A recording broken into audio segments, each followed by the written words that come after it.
Você sabia que em Kill Bill, Volume 1, a ideia do filme surgiu ainda nas gravações de Pulp Fiction? Segundo Quentin Tarantino e Uma Thurman, em um documentário do DVD, os dois começaram a conversar sobre que tipos de filmes gostariam de fazer. Tarantino comentou que queria criar algo no estilo dos filmes de Kung Fu dos anos 70, e Uma sugeriu a imagem que abre Kill Bill, ela espancada com um vestido de noiva. No início da luta entre O-Ren e a noiva, depois que O-Ren diz em japonês: "Espero que você tenha guardado suas forças. Se não, talvez não dure 5 minutos." O tempo é quase exato. Passam-se 4 minutos e 59 segundos, desde que ela avança e a música começa até o golpe final. Embora o filme destaque a importância da noiva conseguir a espada Hattori Hanzo para sua vingança, O-Ren é a única personagem que realmente enfrenta a lâmina de maneira direta. Durante a luta final, a noiva mata O-Ren cortando parte de sua cabeça. No roteiro inicial, ela devia decapitá-la completamente. Porém, isso impediria O-Ren de perceber, nos instantes finais, que a espada realmente era um Hanzo original, um detalhe considerado importante para a cena.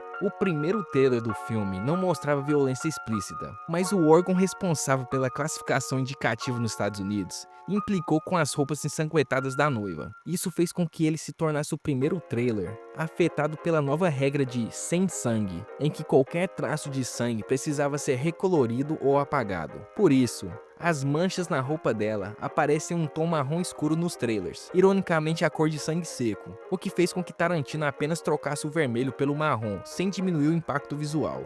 A famosa escolha de filmar parte da cena dos 88 Loucos em preto e branco é uma homenagem às exibições de filmes de Kung Fu na TV norte-americana dos anos 70 e 80, quando o recurso era usado para esconder o sangue e driblar sensores. Inicialmente, Tarantino não planejava usar o efeito, e na versão japonesa realmente não usa, mas a censura exigiu que o nível de violência fosse reduzido, então o diretor adotou a solução clássica, que ao mesmo tempo serviu como um tributo. Originalmente, a noiva deveria matar todos os membros dos 88 Loucos, mas Tarantino mudou de ideia durante as filmagens. Ele achou que um dos atores, um garoto tímido com uma cara inocente, deveria ser poupado. Na cena, ela destrói a espada dele e começa a bater nele com o lado plano da lâmina e manda ele voltar para casa da mãe. E por fim, cerca de $60 mil do orçamento do filme foram gastos apenas com espadas e acessórios relacionados. Você sabia que em A Hora do Rush, Jackie Chan revelou que a cena em que seu personagem encontra o de Chris Tucker pela primeira vez foi muito parecida com o primeiro encontro dos dois atores na vida real. Chan contou que Tucker falava tão rápido que, quando a reunião terminou, ele comentou com seu empresário: "Eu não entendi nenhuma palavra que saiu da boca dele." Frase que acabou sendo usada no próprio filme. Chris Tucker improvisou grande parte de suas falas, como costuma fazer em seus trabalhos. Segundo o diretor Brett Ratner, na cena em que o detetive Carter suborna o personagem Stucky, houve tanta improvisação entre Tucker e John Hawkes que eles quase acharam impossível montar a cena de forma coerente na edição. Por isso, ainda existem erros de continuidade no diálogo. Embora A Hora do Rush tenha muita ação e o personagem Lee seja extremamente habilidoso, ele não acumula nenhuma morte. Das 12 mortes que acontecem no filme, apenas 2 são causadas pelos protagonistas, e ambas por Carter. Lee não mata ninguém. Depois que as gravações e a edição terminaram, uma versão de teste foi exibida para o público, que pediu mais cenas de ação com Jack. A equipe voltou ao set por alguns dias e gravou sequências adicionais, incluindo a luta final e a famosa cena do vaso gigante. O restaurante Food Chow é real e fica em Chinatown, e até hoje tem escrito na parede: "A Hora do Rush foi filmada aqui." O filme foi um grande sucesso de público, mas recebeu críticas medianas. Um dos que não gostaram do resultado foi o próprio Jackie Chan. Ele afirmou não apreciar o filme porque não gosta de como fala inglês e não entende o que Chris Tucker está dizendo. No geral, Jackie Chan prefere suas produções de ação feitas em Hong Kong. As escolhas originais para os papéis que acabaram sendo de Lee e Carter foram Chris Farley e Martin Lawrence. Muitas notícias relacionaram o fato de Farley não ter participado do filme por causa de sua morte em dezembro de 1997. Porém, anos antes, ele e a produção já haviam decidido não seguir o projeto juntos, pois o estúdio já pretendia escalar um ator asiático e um ator negro como protagonistas. A fase difícil que Farley viveu coincidiu com o período em que o filme estava sendo desenvolvido, Esse filme também inspirou a criação do site Rotten Tomatoes. Seu fundador, Sam Dwong, grande fã de Jackie Chan, criou o site para juntar críticas dos filmes de Hong Kong do ator que estavam sendo lançados nos Estados Unidos. Ele programou tudo em 2 semanas, pouco antes da estreia de A Hora do Rush. Hoje, o Rotten Tomatoes é uma das referências mais importantes em avaliações de filmes, e sua pontuação em tomate é usada em campanhas de marketing e premiações. A Hora do Rush foi um enorme sucesso, ganhando mais de 244 milhões de dólares no mundo todo e se tornando, na época, o filme de artes marciais de maior bilheteria.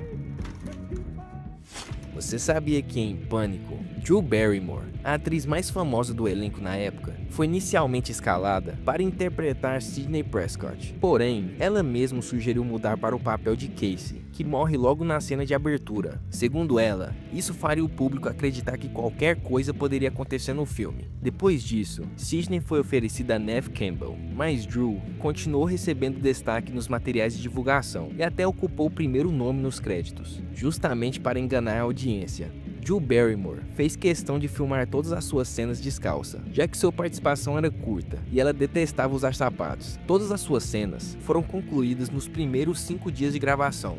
Nem Drew Barrymore, nem Neve Campbell conheceram Roger Jackson, o ator responsável pela voz do assassino, antes das filmagens. Toda vez que elas falam ao telefone nas cenas, a voz que escutam é realmente a dele. Na verdade, nenhum ator chegou a vê-lo durante as gravações. O diretor Wes Craven preferiu assim para tornar as reações mais autênticas e assustadas. A ideia inicial dos produtores era usar a voz de Roger Jackson apenas temporariamente, trocando-a na pós-produção, mas eles acabaram mantendo sua voz, que Wes Craven descreveu como uma voz inteligente e maligna e que se tornaria um dos elementos mais marcantes da franquia. Courtney Cox foi atrás do papel por conta própria. Ela queria interpretar uma personagem mal-humorada, totalmente diferente da imagem de boazinha que tinha por causa de Friends. No começo, os produtores não acharam que ela encaixaria, mas Courtney insistiu tanto que acabou conquistando o papel.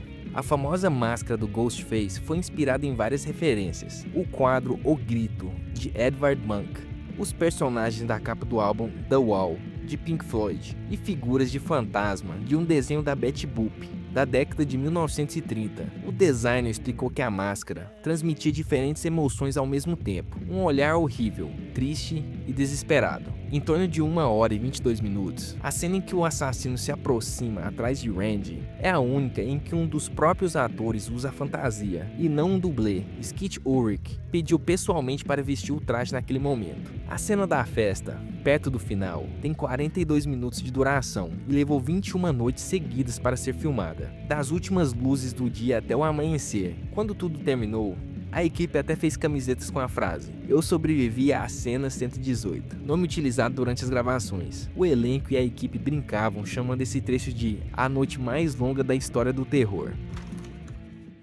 Você sabia que em Scott Pilgrim contra o Mundo, Edgar Wright explicou que o filme foi feito no estilo de um musical, mas em vez dos personagens começarem a cantar e dançar, eles entram em lutas. A batalha entre Scott Pilgrim e Matthew Patel, por exemplo, foi inspirada em cenas de ação típicas de filmes de Bollywood.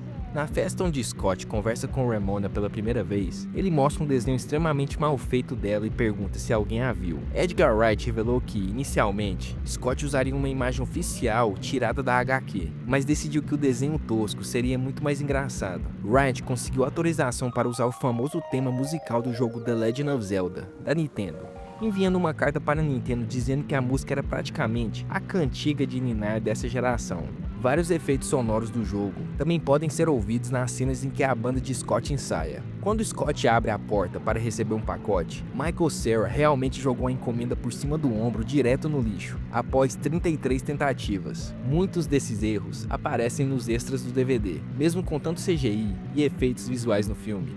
Edgar Wright queria que o arremesso fosse real, porém, a assinatura mostrada no papel foi adicionada digitalmente. Assim como na HQ, Scott aparece usando uma camiseta com as letras SP dentro de um coração. Apesar de coincidirem com suas iniciais, o símbolo é, na verdade, o logo da banda Smashing Pumpkins, uma grande inspiração para o criador Brian Lee O'Malley. Scott também usa uma camiseta Zero, outra referência ao vocalista Billy Corgan. Na primeira batalha das bandas, durante a luta contra o primeiro ex, Scott veste uma camiseta da banda Plumtree. Essa banda indie lançou em 1998 a música chamada Scott Pilgrim. Essa música foi o que inspirou Brian Lee O'Malley a criar o personagem principal da HQ. Edgar Wright pediu aos atores que evitassem piscar para reforçar o visual de história em quadrinhos. Por isso, ao longo de todo o filme, quase ninguém pisca. Sempre que a lua aparece, ela está cheia e com um buraco. Em um flashback, descobrimos que o terceiro ex de Ramona, Todd Ingram, socou a lua e fez o buraco quando eles namoravam. A estrela na bolsa de Ramona muda de cor conforme a cor do cabelo dela também muda. Durante a edição, Edgar Wright mostrou uma versão preliminar do filme para Quentin Tarantino, Jason Reitman e Kevin Smith, e todos elogiaram o resultado. O filme ainda traz uma referência especial a Tarantino. Wright incluiu um close nos pés de Ramona durante o encontro com Scott, como uma homenagem a um amigo diretor, famoso por seu amor pelos pés femininos. Mary Elizabeth Winstead, atriz de Ramona, já havia trabalhado com Tarantino em A Prova de Morte. E esse foi mais um Curiosidades sobre Filmes Aleatórios. Se você gostou do vídeo, deixe seu like e se inscreva no canal. E deixe nos comentários filmes que você gostaria de ver aqui no canal. Valeu e até a próxima!